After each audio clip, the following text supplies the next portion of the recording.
Howdy folks, Mark Serbu, gun designer, gun nut. If you thought 30 super carry wasn't enough gun, hold my Bud Light.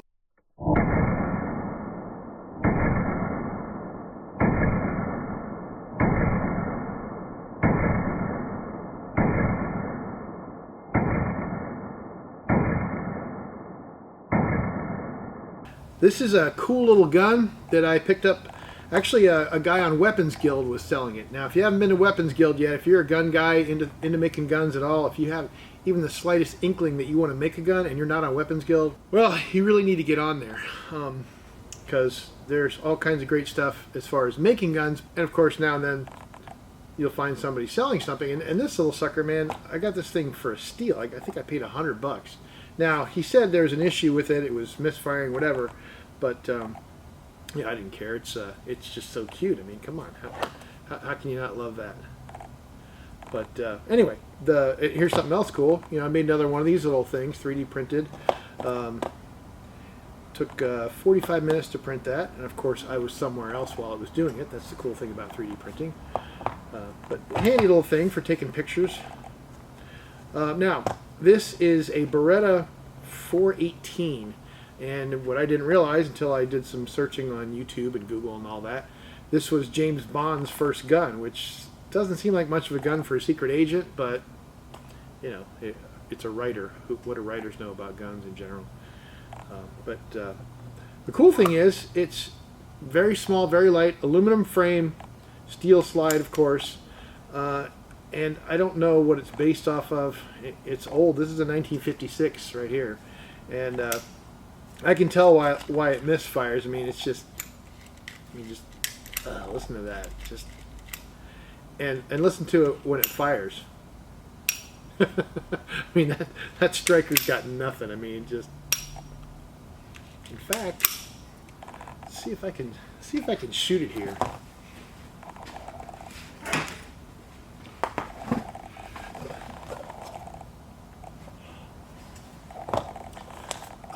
That striker's got nothing behind it. I mean, it's just weak, but I might be able to get a shot out of it. Let's give it a shot, huh? Get a shot out of it. Give it a shot. Here you go. God, so bad. Let's try this out. Hello. Oh, nothing. Oh, we'll go ahead and try another one. Fire in the hole. Nope, nothing. I tried. I really did try. So, it's got issues, and I can tell that the springs were screwed on this gun. I mean, it's just obvious. Even a non-gun designer, gun nut could tell. So, first thing I had to do was figure out how to take it apart. And that's always a fun challenge. You know, especially on an old gun like this, and I'd never seen one of these before, never heard of it before this guy was advertising on a Weapons Guild, and I'm like, yeah, what the heck, I'll take it. I mean, it's cute, right? I mean, it's not just cute, it's just it's got great classic styling, you know. It's just neat. So I looked at it, and there's no usual, you know, kind of a takedown button or slide or something. So I'm like, okay, it's got to do something with this. And no, that's just a slide that holds the slide back. So what the heck could it be? And I'm like, oh, wait a minute. When I had the mag out, now here's the thing: when the mag is in, that barrel doesn't go anywhere. The magazine is holding the barrel. That's pretty crazy. Of course, it's been done before, but didn't think of it right off the bat. So you get the mag out, and the barrel just comes out. I mean, that's cool. The thing I don't like about this is that you have these grooves that ride in some you know, rails in here, and you know, if that's not super tight, then this has some movement, and you got some accuracy issues. But you know, this is 25 caliber card game gun or phone booth gun or whatever. Gosh, do I have to drop that? Well, you know what? I don't like taking these apart without the striker being de-energized, so let's do that. And it may even be a requirement for taking it apart. Don't know at this point, but let's do that. Oh, and of course, this is the safety as well as being the slide hold back thingy. I may be technical. So here we go. Hold the slide back, take the barrel out. Oh, of course. Never mind. As soon as you cock the slide back, you've energized the striker, so forget about that. There is no way to... Yeah, you drop it. Well, that energy, boy. So here we go. And if you look at that recoil spring, that has definitely been sprung. Yeah, we have overstressed this, and by we I mean somebody besides me, somewhere between 1956 and now.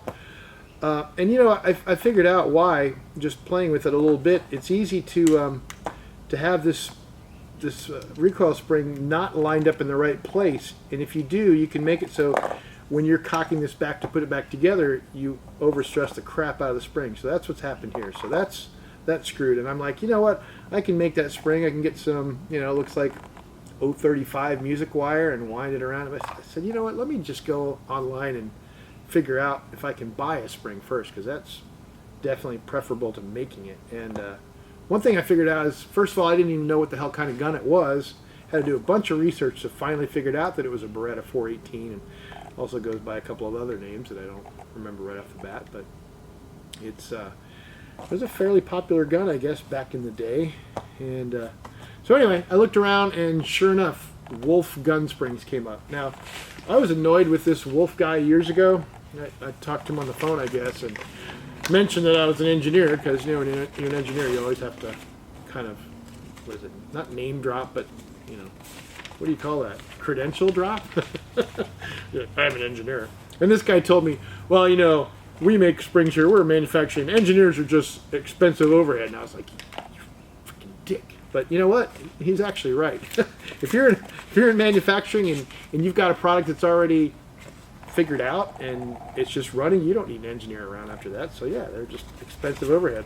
Luckily for my company, I have to pay the main engineer here, but enough of that. So what we have here is a bunch of stuff that I'm not going to read because it says caution. I mean, what kind of caution is there in a gun spring? But here you go. I mean, here's the new recoil spring. Here's the old recoil spring. So that's exciting. You can see right away that it's longer because it hasn't been had the shit crunched out of it. So that's cool. Striker spring didn't get out yet. Here it is, and it's equally bad. You can see. And this new one, wow, way longer. But look how tough this is. Ooh, oh man, it's pretty difficult. Yeah, as I put it in backwards. So, wait, I am putting it in backwards. I was putting it in rightwards before. Now I'm putting it in correctly. Here we go. All right, so a couple things I noted on here is somebody boogered the crap out of the back of the slide here. They're probably thinking that the takedown was by getting this thing out, and they couldn't see that this isn't detachable from the frame. And that's funny because on some guns you do push this in. Many guns I've seen that, you know, Walther PPK being the most obvious example in my mind. But anyway, so somebody boogered that up, whatever. So we'll stick this back in here, and yeah, go all the way, put it all in there. I don't know, I'm scared now. Are you scared? Not really, not that scared. But this is kind of funny. Oh, and this has gone all the way around. Let's put this back. Okay, that spring is captured in there. Okay, I like that. Okay, but the main recoil spring, yeah, we've got to do this right because we don't want to overextend it.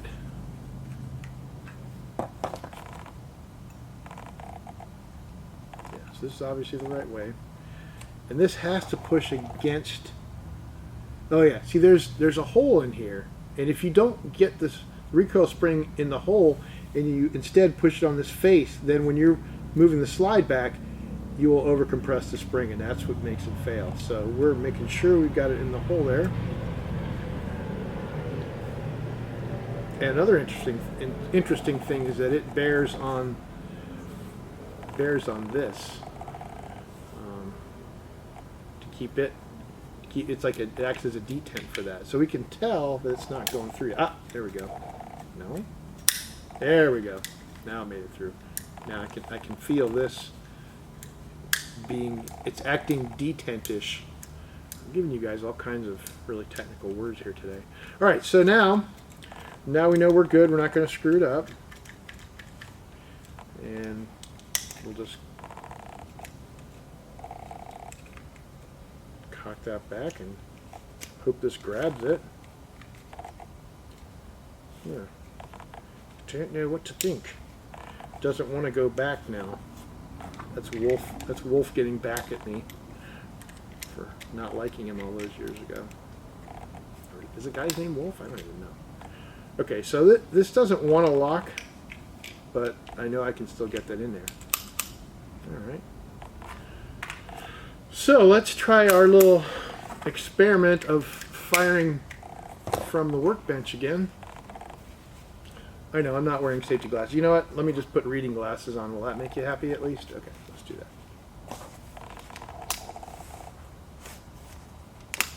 Oh, does that. Okay, there we go. I hope I get, it's hard to see a target with reading glasses on. Okay, here we go. Fire in the hole. Hey, look at that. Of course, you're not seeing this, so let me get you in the picture here. Can you see the gun? There we go. There's the gun in focus, right? Maybe.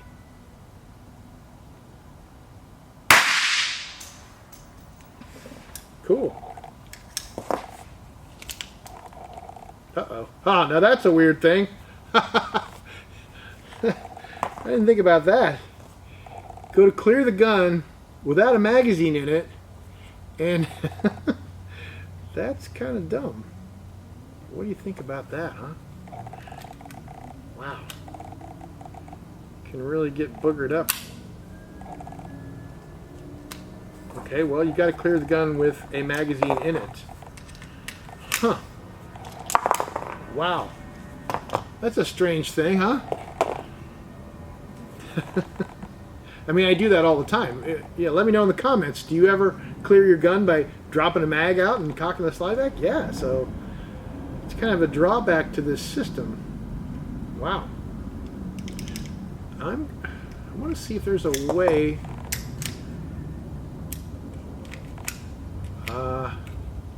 No. No matter what, this is gonna. Boy, that's strange. All right.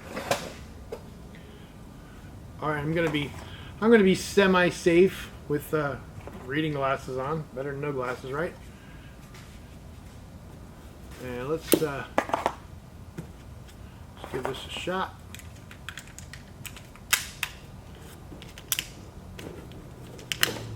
Oh, god dang it. That's I guess it takes a little getting used to, but anyway, I'm using this box here just so I can keep this thing in focus. All right, here we go. Fire in the hole.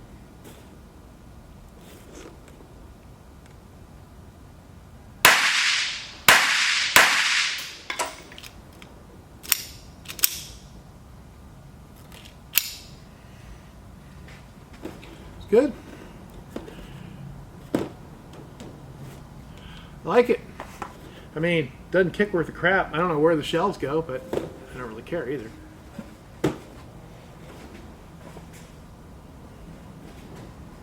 Found them.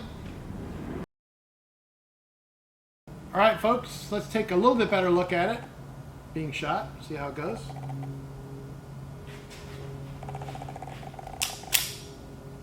I'm going for the lower left.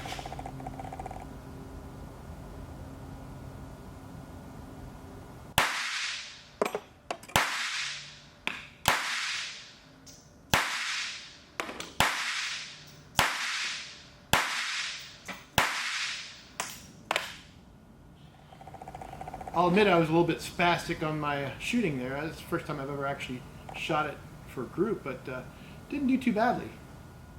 I'm pretty confident that I could hit someone right in the face 8 times from you know, 7 yards. But yeah, what do you want? Yeah, it's not too bad. And hey, 8 shots. That's something. Yeah, getting shot in the face 8 times, that'd stop you. That would stop you from attacking someone. Cool little gun.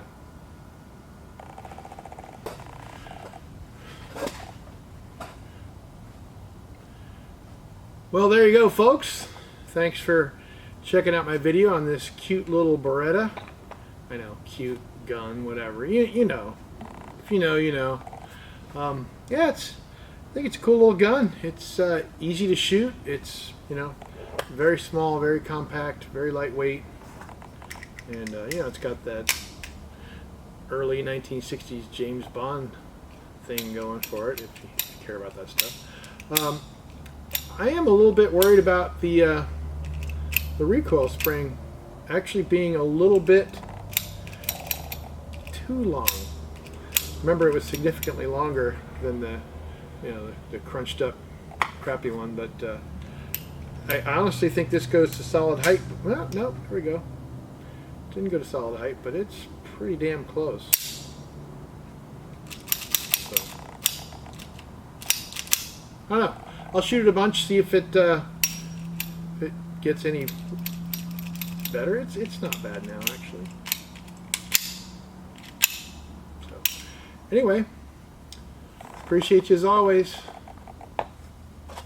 Well, yeah, I'm trying to put it on the little pedestal without the mag taken out of it. Duh. Yeah, this is neat. I mean, making these 3D printed parts it's just so simple, you know. Took me literally 10 minutes to design that thing, and then, you know, like I said, 45 minutes to print it, and it's just handy, you know, if you got to do something like this, taking pictures and making videos, and it's you know, just a simple, easy, and there's so many things you can do with that. Thanks for watching. Appreciate you as always. Catch you next time.